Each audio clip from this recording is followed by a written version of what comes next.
जय जय श्री राधे, जय जय श्री कृष्ण, जय गुरुदेव। बंधुओं, आप सबको कोटि कोटि नमन प्रणाम। बंधुओं, आप सब जानते हैं हम सब श्रीमद् भगवद गीता का अध्ययन कर रहे हैं। बंधुओं, हम सब ने पिछले वीडियो में इस बात की चर्चा की थी कि हम सब श्रीमद् भगवद गीता का अध्ययन के साथ साथ कुछ उपदेशात्मक कथाओं को श्रवण करेंगे। कुछ पुराणों से या कुछ इतिहास से उन कथाओं को उठाकर आप सबके बीच मैं लाऊंगा, ऐसा हमने कहा था। तो उसी बात को आज हम सच करते हैं और उसी बात को आगे बढ़ाते हैं। बंधुओं, हम सब ने चर्चा की थी कि दान के विषय में हम सब बात करेंगे। बंधुओं, अभी पितृपक्ष के तिथियां चल रही हैं। सब अपने अपने पूर्वजों की जो है मुक्ति के लिए अपने अपने पूर्वजों की, पितरों की आशीर्वाद प्राप्त हेतु नाना प्रकार के दान हम सब कर रहे हैं। बंधुओं, हम सब सनातनी दान के मामले में सबसे आगे हैं। अति उत्तम बात है, क्योंकि हमारे धर्मशास्त्रों में दान को बहुत महत्व दिया गया, दान को यज्ञ कहा गया है। बंधुओं, भगवान श्री कृष्ण ने अर्जुन को गीता के 17वें अध्याय में बहुत सारे दान के विषय में बताया, बात किया है उन्होंने। कैसे कैसे किसको दान देना चाहिए, कौन से पात्र को दान देना चाहिए और कौन से मन से दान देना चाहिए, क्यों दान देना चाहिए, इत्यादि विषय पर बात की है। बंधुओं, हम सब दान के विषय में कई वीडियो बनाएंगे और सुनेंगे, समझेंगे, मनन चिंतन एवं धारण करने का संकल्प भी लेंगे। बंधुओं, एक गीता का श्लोक है 17वें अध्याय के 20वां जो मंत्र है, जो श्लोक है, उसको पहले समझते हैं भगवान ने क्या कहा दान के विषय में। उसके बाद एक कहानी, एक स्टोरी, एक इतिहास को सुनते हैं। मैंने वो कहानी गीता प्रेस से छपी हुई कल्याण, जो एक मासिक पत्रिका है, उसमें पढ़ी थी। बंधुओं, भगवान श्री कृष्ण अर्जुन से कहते हैं, अर्जुन, दातव्यमिति तद्दानम दीयते नोपकारिणे देशे काले च पात्रे च तद्दानम सात्विकम स्मृतम।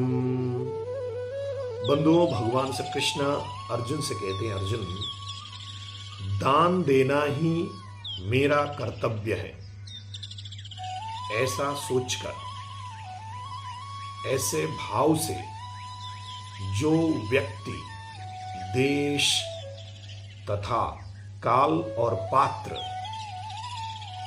देश, काल और पात्र, उसके प्राप्त होने पर उपकार न करने वाले के प्रति जो दान दिया जाता है ना बंधुओं, उसको सात्विक यानी कि असल में वही दान है।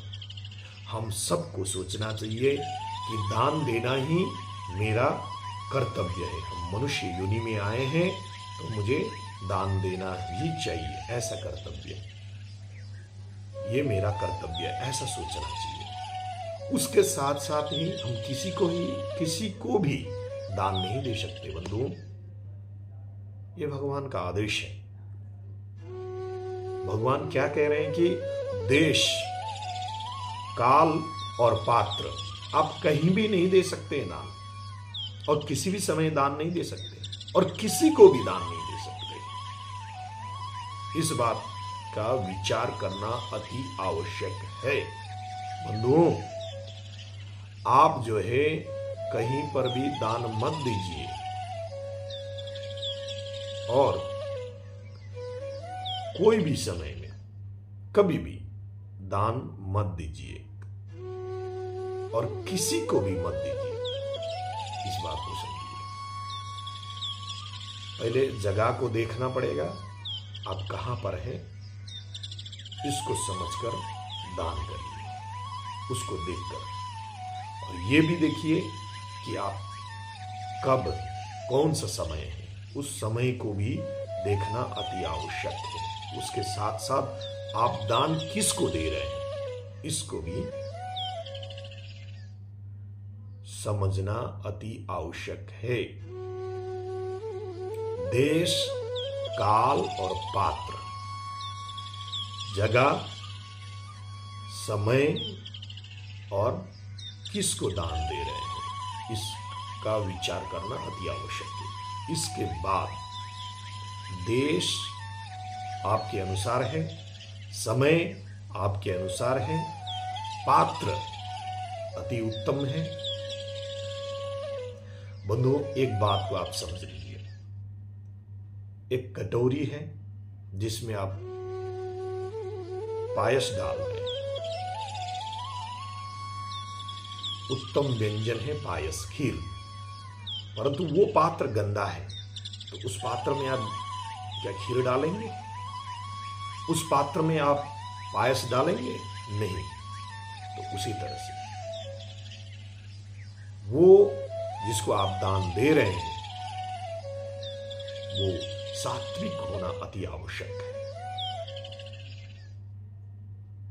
आपने किसी को दान दे दिया और वो किसी अनैतिक कार्य में उसने लगा लिया उस दान को, तो आप भी उसके भागी बनेंगे। बंधुओं, भगवान श्री कृष्ण अर्जुन से कहते हैं, अर्जुन, देश, काल और पात्र को ध्यान में रखकर और उपकार, आपने किसी को दान दिया और आपने सोचा कि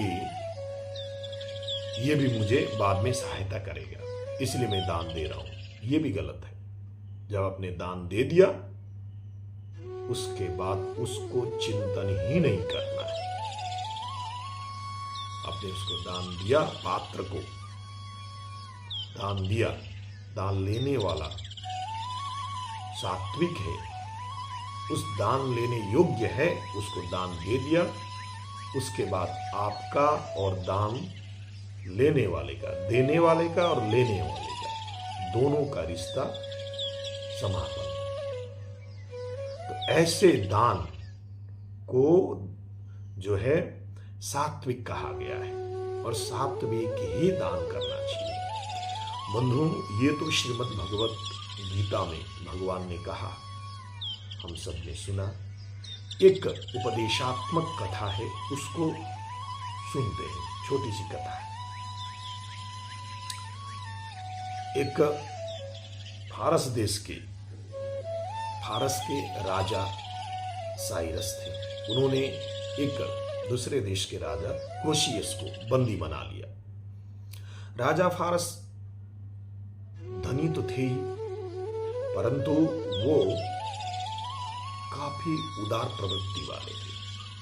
उनके देश में, उनके राज्य में कोई भूखा नहीं सोता था,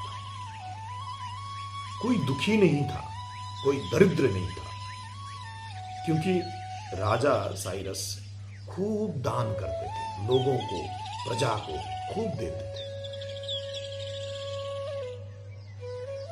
ये देखकर क्रोशियस को बड़ा आश्चर्य हुआ। उसने साइरस से कहा कि आप इतना दान क्यों करते हैं, इतना प्रजा को क्यों देते हैं? ऐसे आप देते जाएंगे तो फिर आपके पास रहेगा कुछ भी नहीं।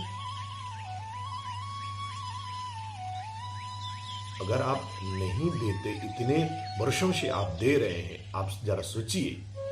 साइरस को क्रोशियस कह रहे हैं कि आप सोचिए जरा, अगर आपने दान नहीं किया होता, धन किसी को दिया नहीं होता, तो आज आपके पास कितना धन संपदा होता, कितना धन का ढेर होता आपके पास, जरा आप सोचिए। तब साइरस ने कहा कि मेरा कर्तव्य, मैं राजा हूं, मेरा कर्तव्य ये बनता है कि मैं किसी प्रजा को दुखी न देखूं। मेरे प्रजा अपने पुत्र जैसे हैं, अपने संतान जैसे हैं, संतान ही है, इसलिए मैं अपने संतान को कभी दुखी नहीं देख सकता। और आप विचार करें, साइरस क्रूसियस को कह रहे हैं कि आपके मन में जो संशय है मैं उसको दूर कर देता हूं। तब राजा साइरस ने मंत्रियों को बुलाकर कहा कि आप जाइए प्रजा के पास, मेरे शुभ चिंतकों के पास, कि राजा साइरस को धन की अति आवश्यकता है। जो भी खुशी से राजा साइरस को दान देना चाहे, धन देना चाहे, दे सकता है। बंधुओं, थोड़ी ही देर में उनके जितने भी शुभ चिंतक थे, प्रजा थे, सब अपने अपने घरों से खूब सारे सोने के, चांदी के, सिक्के, धन संपदा लाकर राजा के महल में रखे, और इतना बड़ा पहाड़ जैसा ढेर लग गया। इसको देखकर क्रूसियस जो है आश्चर्य में रह गया। तब साइरस ने कहा, देखिए, अगर मैं धन को जीवन पर्यंत भी इकट्ठा करता और दान नहीं देता, तब मेरे प्रजा मुझसे घृणा करते, सब दुखी रहते, कोई मेरे से प्रेम नहीं करता। परंतु मैंने दान दिया। आज जब मुझे जरूरत पड़ी, ऐसा मैंने ऐलान कर दिया, तो आज देखिए मैं जीवन पर्यंत धन को इकट्ठा करता, तो जो धन आज इकट्ठा हुआ है उससे 1-2 गुना भी मेरे पास धन इकट्ठा नहीं हो पाता। जितना भी धन हमारे पास है उसका 1-2 गुना भी धन इकट्ठा नहीं हो पाता, जब जीवन पर्यंत भी मैं धन इकट्ठा करके रखता। इसको देखकर क्रूसियस को बड़ा आश्चर्य हुआ। तब क्रूसियस ने पूरे मन से राजा साइरस की जो है प्रशंसा की, जय जयकार की। बंधुओं, इस कथा का, इस इतिहास का तात्पर्य आप सब समझ गए होंगे। जब हम दान करते हैं ना बंधु, जितना भी हमने दान किया उससे लाखों करोड़ों गुना हम सबको मिलने वाला है, किसी भी रूप में, कभी भी, कहीं भी। जब हमें जरूरत पड़ेगा तो मिलेगा, ऐसा शास्त्रों में वर्णित है। इस कहानी, इस स्टोरी, इस इतिहास से भी हम सब ने यही सुना, यही जाना। बंधुओं,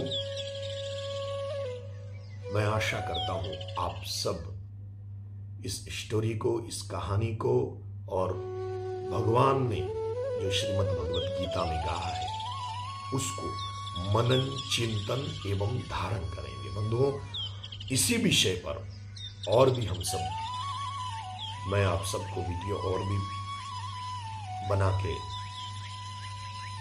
आपके सामने प्रस्तुत करूंगा, और हम सब सुनेंगे, समझेंगे, मनन, चिंतन, धारण करने की चेष्टा करेंगे।